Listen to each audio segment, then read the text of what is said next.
कक्षा छठी, विषय हिंदी, गद्य पाठ क्रमांक 8वां। गद्य पाठ का नाम टीटू और चिंकी। गद्य पाठ के लेखिका का नाम डॉक्टर विमला भंडारी। डॉक्टर विमला भंडारी जी का परिचय अब हम देखेंगे। डॉक्टर विमला भंडारी जी कहानीकार है, मन से बाल साहित्यकार और सक्रियता से सामाजिक कार्यकर्ता है। प्रस्तुत कहानी में यह बताया गया है कि हमें सदैव मिलजुल कर रहना चाहिए तथा संकट के समय एक दूसरों का साथ देना चाहिए। पढ़ो, समझो और लिखो। टीटू गिलहरी और चिंकी चिड़िया दोनों पड़ोसी थी। टीटू का घर पेड़ की खोखल में था और चिंकी का घोंसला पेड़ की शाखाओं पर। खोखल का मतलब पेड़ के तने में बना हुआ बड़ा छेद। चिंकी जब दाना चुगने जाती तब टीटू सभी बच्चों का ध्यान रखती। एक दिन बच्चे आपस में झगड़ने लगे। टीटू के बच्चों का कहना था कि पेड़ उनका है। चिंकी के बच्चे भी यही बात दोहरा रहे थे कि पेड़ उनका है। लड़ते लड़ते बच्चों में झगड़ा बढ़ गया। हम पड़ोसी हैं, हमें मिलजुल कर रहना चाहिए, टीटू उन्हें समझाने लगी। किंतु माँ चिंकी चिड़िया के बच्चे फलों को झूठा कर देती है। झूठा का मतलब झूठन। भला हम झूठे फल क्यों खाएं जबकि पेड़ हमारा है? टीटू के बच्चे मिंटू ने कहा, तुम कैसे कह सकते हो कि यह पेड़ तुम्हारा है? चिंकी के बच्चे रिंकी ने प्रश्न किया। हम पेड़ के तने में रहते हैं, हमारा जन्म इसी खोखल में हुआ। पेड़ का तना हमारा तो शाखाएं भी हमारी, शाखाएं हमारी तो फल भी हमारे, टीटू के बच्चों ने जवाब दिया। यह सुन चिंकी के बच्चे फुर से उड़कर शाखाओं पर जा बैठे और कहने लगे, पेड़ हमारा है, इसकी टहनियों पर हमारा बसेरा है। बसेरा यानी घर। इस पर हमारा नीड़ बना हुआ है।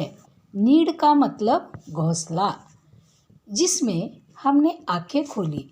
हम तुम्हें टहनियों तक नहीं आने देंगे और न ही इसके फल खाने देंगे। टीटू गिलहरी यह सुन बड़ी परेशान हुई। बच्चे लड़ाई पर उतारू थे और एक दूसरों को पेड़ से भगाना चाहते थे।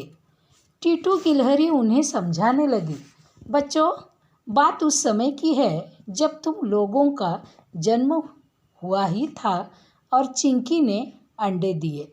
अभी एक दिन भी नहीं गुजरा था कि आसमान में अंधेरा छा गया। आसमान का मतलब आकाश। तेज हवाएं चलने लगी। डर के मारे चिंकी शोर मचाने लगी। उसे डर था कि शाखाएं हिलने से उसका घोंसला नीचे गिर जाएगा, फिर उसमें रखे अंडे भी गिरकर फूट जाएंगे। तब मैंने और चिंकी ने मिलकर अंडों को खोखल में सुरक्षित रख दिया। अभी कुछ देर हुई थी कि पानी बरसने लगा, यानी बारिश होने लगी। पानी इतना बरसा कि नीचे बहता हुआ पानी हमारे घर तक पहुंचने लगा। हमें फिर चिंता होने लगी, हमारा घर डूब गया तो यह पानी बच्चों अंडों को बहा ले जाएगा। तब मैंने और चिंकी ने मिलकर सभी को घोंसले में पहुंचाया। फिर हम दोनों ने पत्तों से घोंसले को ढक दिया। जैसे तैसे रात बीती। सुबह पौ फटने के बाद हमने राहत की सांस ली। पौ फटना यानी सुबह होना। तब से अब तक हम अच्छे पड़ोसियों की तरह आपस में मदद करते आए हैं। तब हमने समझ लिया कि अकेला चना भाड़ नहीं फोड़ सकता। अकेला चना भाड़ नहीं फोड़ सकता का मतलब अकेला आदमी कोई बड़ा काम नहीं कर सकता।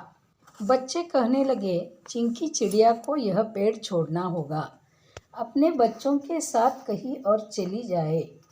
चिंकी के बच्चे भी यही बात अपनी माँ के सामने दोहरा रहे थे। दोनों की माताएं समझा समझा कर थक गई, पर बच्चे नहीं माने, अपनी अपनी जिद पर अड़े रहे। अंत में टीटू और चिंकी दोनों ने पेड़ छोड़ने का मन में विचार बना लिया। उधर बिल में छिपा सांप कब से यह तमाशा देख रहा था। आज उचित मौका देखकर वह बाहर निकला और पेड़ पर चढ़ने लगा। उसने सोचा, पहले गिलहरी के बच्चों को निगलेगा। तभी चिड़िया ने देख लिया। वह जोर से चिल्लाई, सावधान टीटू बहन, सांप ऊपर आ रहा है, अपने बच्चों को बचाना, उन्हें मेरे घोंसले में छिपा दो। कहने के बाद वह पेड़ के तने पर चोंच मारने लगी। जहाँ जहाँ चिंकी की चोंच लगी, पेड़ से गाढ़ा चिपचिपा दूध बहने लगा। गाढ़ा का मतलब गहरा। चिपचिपे गोंद के कारण सांप का पेड़ पर चढ़ना मुश्किल होने लगा। इधर टीटू ने एक एक कर सभी बच्चों को चिंकी के घोंसले में पहुंचा दिया। चिंकी के साथ उसके बच्चे भी मदद कर रहे थे, हालांकि अभी उनकी चोंचें नरम थी। हार कर सांप वापस बिल में लौट गया। टीटू और चिंकी के बच्चे ने एकता की ताकत को देख लिया था और साथ ही में पड़ोसी धर्म को भी समझ लिया था। अब उन्हें माँ के समझाने की ज़रूरत नहीं थी। वे जान गए कि 1 और 1 11 होते हैं, यानी एकता में शक्ति होती है।